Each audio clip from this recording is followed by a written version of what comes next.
And here we are, and we're doing a final test.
Morning, Don.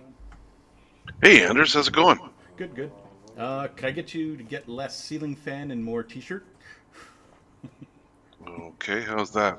That's pretty good. Yeah. You could, Okay. oh no, I better. Yeah, What? we're live.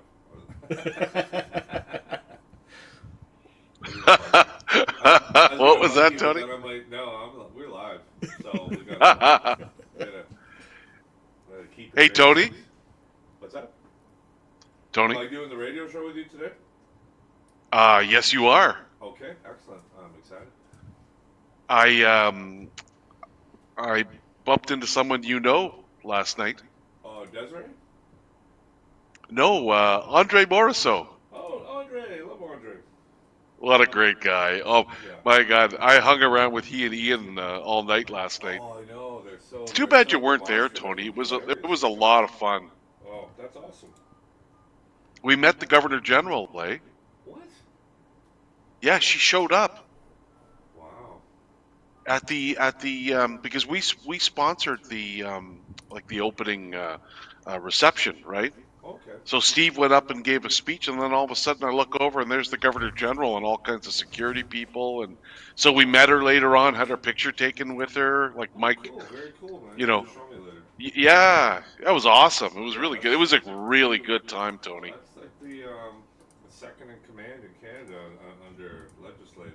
Yep. That's pretty sick. Yeah, it was pretty awesome. Figurehead. Super, like she's an amazing person too, right? Just She's very. totally amazing person. Yeah, that's awesome. But yeah, she circulated through the room. She was there for over an hour, and Oh, that's crazy. with I didn't know that Tabitha she was was that. sort of with her, moving around the room, and If but you're yeah, super listening, nice. Yeah. if you're listening, Canadian Council, I would like to come to some of these events. Tony McGuire, award-winning documentary filmmaker and media genius. Well, I when I was talking to Andre, I didn't realize he works for your sister's organization, eh? Yeah, he does. Yeah, he's like Yeah, because the media I said representative. Ontario Native Women's Association. Doesn't Tony's sister run that? And he goes, yeah, she's my boss. Yeah, boss, wink, wink. And then he said she's brilliant, and I said, well, gee, how does What that happened to explain Tony? Tony? I couldn't resist because when he said that I immediately froze and was unable to speak. I was rendered speechless, Tony. He's rendered speechless. I believe it. I believe it. I know it sounds hard to believe. That's how I believe it. Oh no, he said such great things about your sister, eh? Oh yeah, I know. adores both of us. That guy. He's really. He's such an amazing guy. I'm trying to get him to be the MC of that Tri Project Elders nice. gathering in Oh, June. nice. That's a good idea. I'm going to talk to Mike and say, because he's going to be in Thunder Bay around that time. So I thought, well, why doesn't he just come in and be the MC, right? Yeah. It'd be so much fun. 100%. We get to hang around him for a while. Yeah, no, that'd be fun. We're looking at six. So you saw my music list, eh? I did. Rock anthems. I'm gonna have to steal one spot from you for one rock anthem myself. Of course, absolutely. Yeah, no problem. Those are just suggested plays, but if you've got some other ones. He's chewing. Oh, yeah. Oh, he is he? Sounds good. Someone has breakfast. Do you have Yeah, breakfast? clearly. Do you want something? No, I'm good. I'm good. I always offer you food every time you're here. I'm good, dude. I'm good. You can't do that, Anders. It's not live on air. You can't make me seem like this on air, Anders. Yeah, that Tony, eh? Like, you always go over to his place, but he'll sit there and eat, fill his face in front of you, and never offer anything. Oh, was that a small child? I think I'll eat this delicious sucker right in front of this child. That's Tony. That's the Tony we know and love.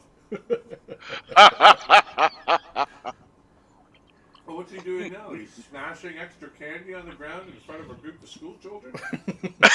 That's our lovable Tony. That's our Tony. He's unforgettable, that Tony.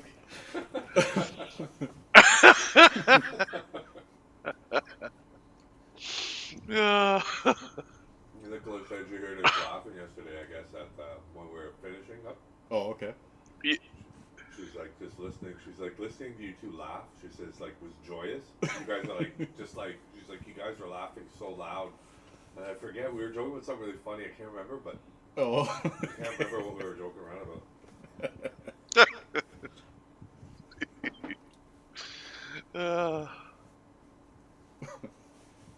Oh, it's Mad Max. That's what it was. Mad Max, yes. I'll have to remember to tell, so I can tell Don about it. So this one's species at risk today. Okay, I got the PowerPoint up. We're running, we have the phone and network is up. Everything's up on my end. Yeah, everything's running here.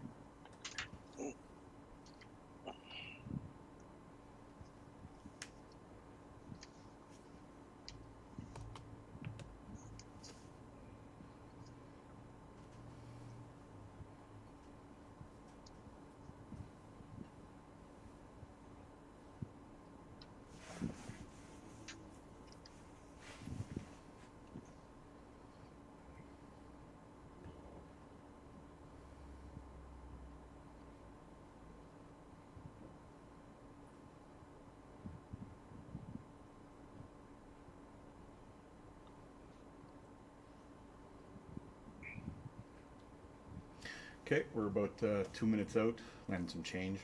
But I'm going to go quiet in the studio here, so good luck, Don. Have a good show, and we'll see you on the other side. Thank you, sir.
Good afternoon, everyone. My name is Don Parkinson, and I'm a Senior Consultation Specialist with Atkins Realis.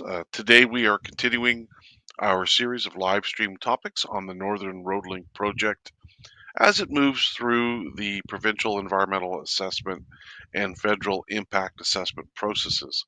The topics we are covering parallel our project activities, so we hope these will help our viewers and listeners better understand the project and provide input along the way. I'm flying solo again this week, so bear with me on that. And why don't we get started? Great topic today. We're going to talk about the species at risk study plan that we're undertaking as part of the environmental and impact assessments. So, with that, why don't we jump in and do a little review of what we're going to talk about today, and then we'll give you a bit of a background on the project. So we'll start off with that project background, just to get everyone up to the same, up to speed and up to the same level in terms of understanding what the project's about. Then we're going to go through the list of species at risk known or possibly present in the local study area and regional study area. We're going to go over the different baseline data collection methods, both in the desktop methods and field methods, and then talk about the desktop and field data analysis, talk a bit about modeling, and then finish off with how you can contact us. So, as a matter of introduction, the Northern Road Link project is a proposed all-season road in Northern Ontario that sits on Treaty 9 land. And it would connect the Ring of Fire mineral deposits to ultimately to the provincial highway network through a connection with the Martin Falls Community Access Road and a resource road as well, which I'll get into in a minute or so. And at the same time, and well, again, I'll talk about this in more detail, it would also connect Webequie First Nation to the provincial highway network with the construction of the Webequie Supply Road. Now, this project is subject to both the Provincial Environmental Assessment Act and the Federal Impact Assessment Act. The two proponents are remote First Nations, Webequie First Nation, and Martin Falls First Nation. Both of these communities are approximately 500 kilometers north of Thunder Bay in slightly different directions. And in terms of where this project came from, there had been in the past a number of studies undertaken looking at transportation, whether it's road or rail, to the Ring of Fire. And then in 2020, the province of Ontario, Martin Falls First Nation, and Webequie First Nation agreed to work together, and the communities became proponents of a provincial environmental assessment, which was then and then after that, slightly a little bit of time passed, and then it became subject to a federal impact assessment. Now, as I mentioned before, there are other projects that are similar that began at different times in terms of their environmental assessments. So beyond the Northern Road Link project, there is the Webequie Supply Road project, which is undergoing both a provincial environmental assessment and federal impact assessment, and there is the Martin Falls Community Access Road, which is again undergoing both federal and provincial impact and environmental assessments. And then these roads together with the Webequie Supply Road starting at the airport in Webequie First Nation, running southeast across the Mukatai River to the McFalds Lake area, where it would then connect with the planned Northern Road Link, north end of the Northern Road Link road, which then travels south to ultimately connect with the Martin Falls Community Access Road west of Martin Falls, and then the Martin Falls Community Access Road would then extends south and connects with a couple of resource roads that are planned to be upgraded, and then ultimately that would connect with the provincial highway network. And the purpose of the Northern Road Link, the main purpose of the Northern Road Link, is to enable economic activity by helping with the transport of goods, services, and resources. So it's more than just a road. It's more than just a two-lane road. It also involves, these road projects involve other infrastructure elements. Some are temporary, some are permanent. This road would be anywhere between 117 and 164 kilometers in length, and the reason why we don't have like a specific length for it yet is that we're just finalizing choosing preferred road segments for the Northern Road Link road. And once that's done, we will then know exactly what the length of the road will be. And I'll show you in a slide coming up why we have different alternative, and that will explain things a lot better for you, I think. And also the right of way for this road would be 100 meters. There would be, as you can imagine, a lot of water crossings, but only one major water crossing, which would require one large bridge structure, and that's the crossing of the Attawapiskat River, which would be over 200 meters in terms of span. And then in terms of other infrastructure associated with the road that's necessary on a temporary basis and on a permanent basis are things like, and these would be temporary, storage and laydown areas for materials and equipment. Those would be temporary during construction. Maintenance facilities or maintenance yards would be permanent for maintenance and upkeep of the road. Access roads would be required typically to allow for access to pits and quarries where construction material would be obtained, gravel and different other sizes of rock used in road construction and maintenance. Some of these pits and quarries would be temporary, some would be permanent. The access roads are there obviously to access those areas. They would also cross water courses from time to time and require some kind of crossing structure, whether it's a culvert or a bridge. And then we have construction camps, and these construction camps are typically located at relatively equal intervals along the road, the planned road, to help sort of facilitate fast construction of the road. In terms of alternative corridors, I talked about how right now we only have a range for length of the road, and the reason why is in certain areas we have various alternative corridors. And when I talk about corridors, I'm talking about a swath or a band of land and water that's 2 kilometers in width.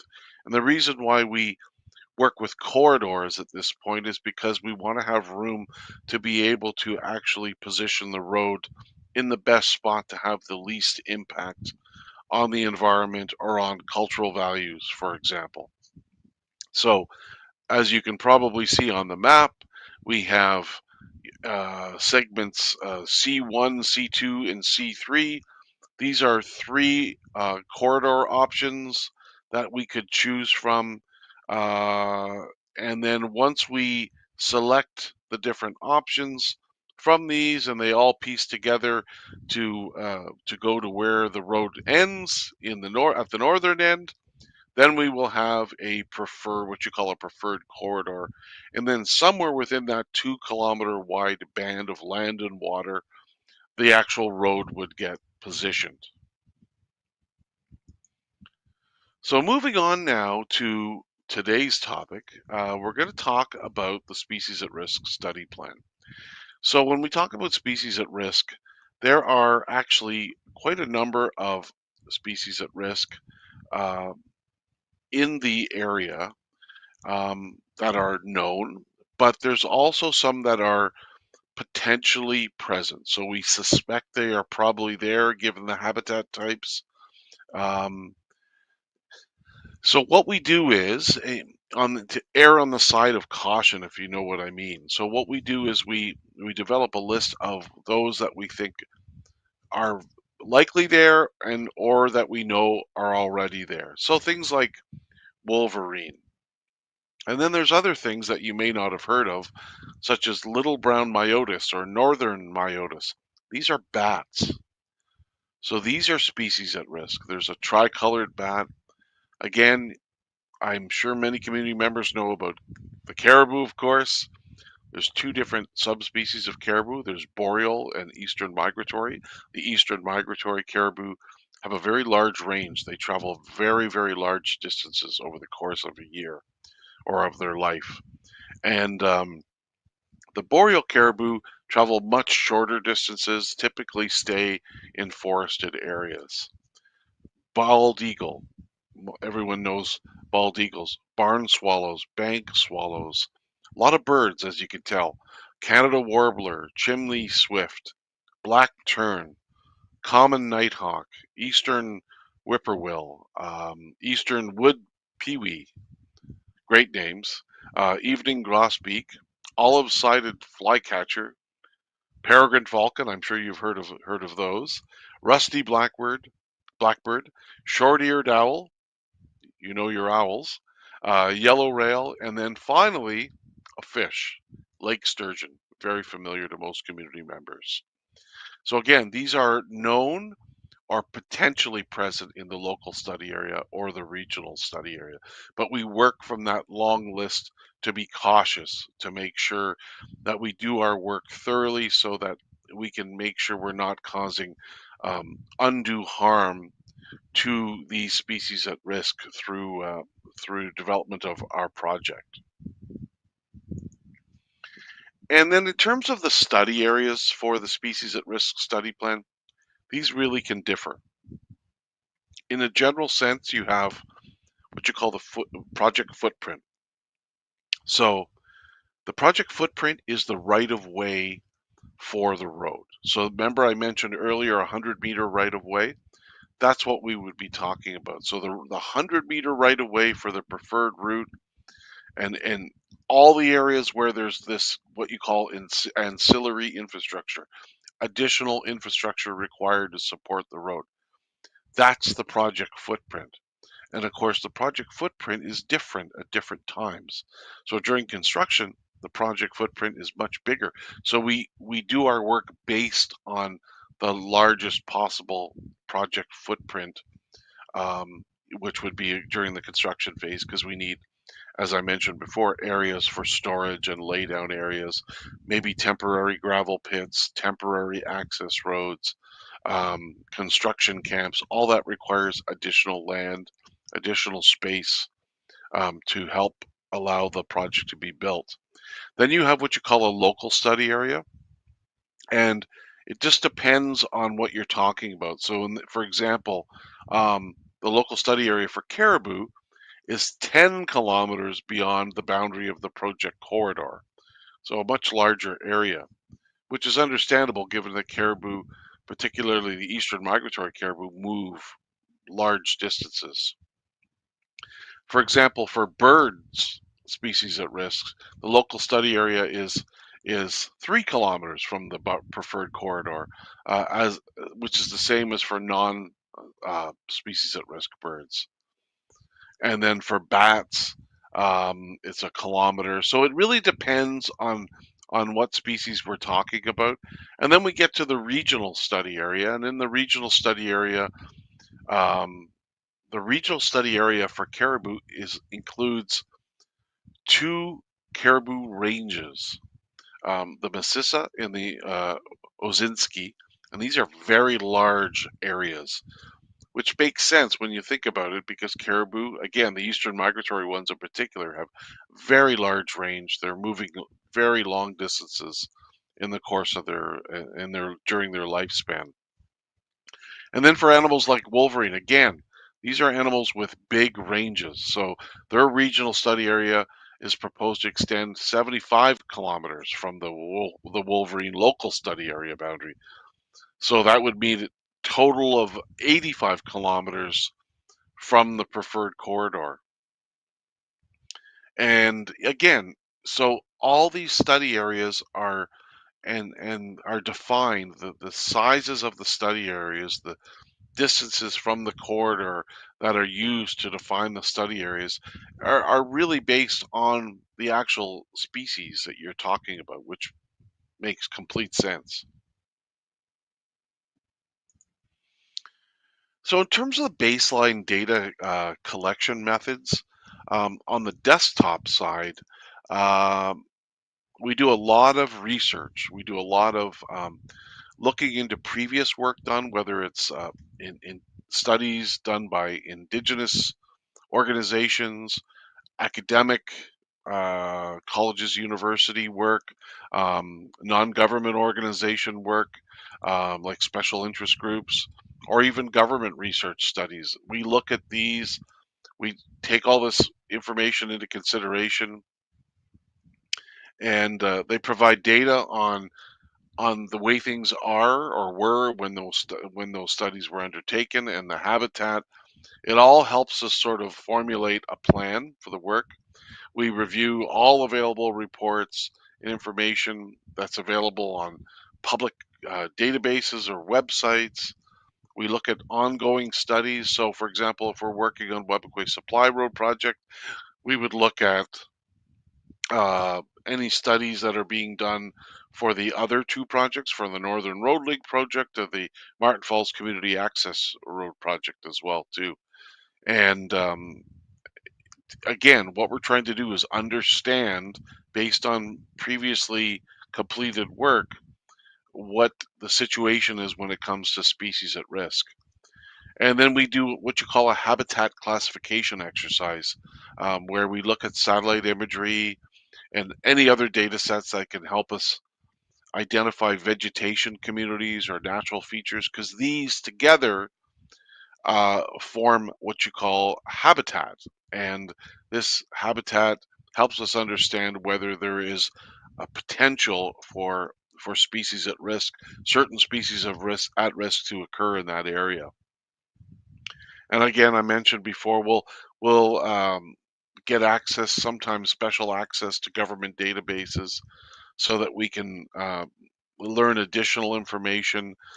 Some of these data that are available, or especially the species at risk data, is very sensitive. But for the purposes of doing the environmental assessment, typically we're allowed access to these data so that we can help us do our work effectively. There's a lot of different field activities when it comes to the baseline data collection. There's many different types of studies. When we're looking at bats, for example, we're doing habitat assessments. We're doing acoustic surveys where we install listening devices in various locations and then analyze all the data that we log on those devices to be able to see if there are bats that are active in the area, and then which species of bats. So it's pretty thoroughly done. We do breeding bird point counts where a trained observer would be in a particular specific location for a period of time and listen and record the calls and the approximate distances that they think the calls might be coming from. Um, that is done pretty extensively at different times of year over different project years. There are year-round bird acoustic surveys, so we install acoustic recording units to detect what you call different kinds of species that aren't around sort of all the time. There's crepuscular species, and these are species that are dawn or dusk birds, essentially. So that's when they're most active. Cryptic species, which are, I think, typically found in wetland or muskeg-like areas. Um, Targeted surveys for bank swallows and barn swallows. When it comes to Lake Sturgeon, we do fish spawning surveys. We'll look at Lake Sturgeon, potential areas where spawning has occurred for Lake Sturgeon, and see if we're able to collect any eggs, for example. We do aerial distribution surveys for caribou and other large mammals as well. And in there, in those surveys, we'll also record basically anything we see, but things like stick nests, raptor stick nests as well. Um, all kinds of different types of surveys are done. Winter track surveys where we're flying over looking for, well, ground-based ones. There's aerial ones as well too. Quite often we'll do the aerial surveys and then identify certain areas that might be of interest, and then we'll drop down and then look for tracks once we get down to specific locations. We have game cameras set up as part of different initiatives, but primarily the Wolverine initiative, where we set up cameras and we have an apparatus where we try to encourage the Wolverine to climb this wooden apparatus and then reach out to capture some bait, and by doing so we can identify hopefully whether the Wolverine is male or female, or whether it's unique as well too. So caribou collaring, satellite telemetry, where we're um, able to track the caribou over long periods of time, over a period of, I think it's 3 years before the collar comes off. So we get a really lot of valuable data in terms of the movement of the animals. Um, Wolverine occupancy study, I talked a bit about that before. And then just what we call opportunistic observations of species at risk. So in the course of doing our work, whatever it is, if we see species at risk, we'll make a note, right? We'll make an observation that we saw this species at risk at this time on this date in this location, and that all that information helps us paint a picture of species at risk in the area.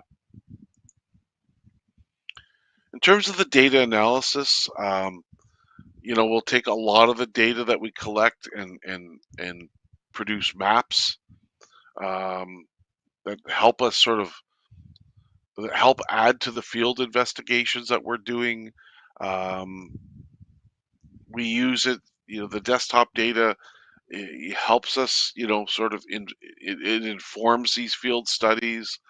It informs us in some ways in terms of where to do surveys, or different locations for example, acoustic recording units and things like that. So that helps us a lot, I think, in our work. And then on the field side, the primary purpose of the SAR field program is again to describe that biodiversity of SAR species and their habitats within the local study area, um, because again, what we're trying to do is get an idea of potential impacts of the project. And then finally, once we collect the data, which takes quite a bit of time, we start doing habitat models, creating these, taking the results of the different species at risk surveys, and taking the vegetation classification information that gives us indications as to habitat types. And then we try to develop species distribution models, understanding where different species are more likely to be. So we try to, again, you're trying to predict and get a better understanding of the area based on the data that you collect. So you assemble that baseline, you look at the habitat, and you come up with an idea as to what areas would typically be used by these particular species at risk. So we take the model data where we can and try to develop what you call predictive maps to understand where the species might be and how many individuals might be there as well too. So by doing that, it allows us to sort of get um, uh, you predict, I guess, impacts of the project in terms of on population, just in case. So for example, excuse me, if the project were going right through a specific SAR habitat area, then there would likely be impacts. But knowing where these areas are, it helps us identify maybe where to position the road better. So, these are all important things, but it takes a while to get to the modeling point where you're really starting to paint that picture, because there's a lot of data collection and background work that's done to sort of set the stage for the modeling. So the modeling typically is the final step to really provide that indication as to potential impacts. So we covered a lot today, and that wraps up today's discussion of the Species at Risk Study Plan. We hope it was helpful and encourages you to join us again next week when we discuss the Visual Environment Study Plan. Don't forget to keep in touch with our project team members via the contact information available on our website, northernroadlink.ca. Miigwech, and make sure to look out for project updates on social media and our website. Miigwech, and see you soon.